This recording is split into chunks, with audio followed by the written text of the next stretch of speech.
La sostenibilidad es un concepto abstracto y hay que definir para quién es sostenible el qué y cómo.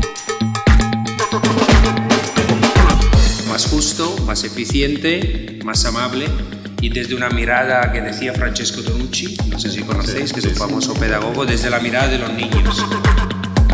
Cuando los niños pueden jugar en un sitio, cuando el sitio es amable, pues será para todos. La jugada de las ciudades no está tanto en esto, que es un medio para un fin, ¿no?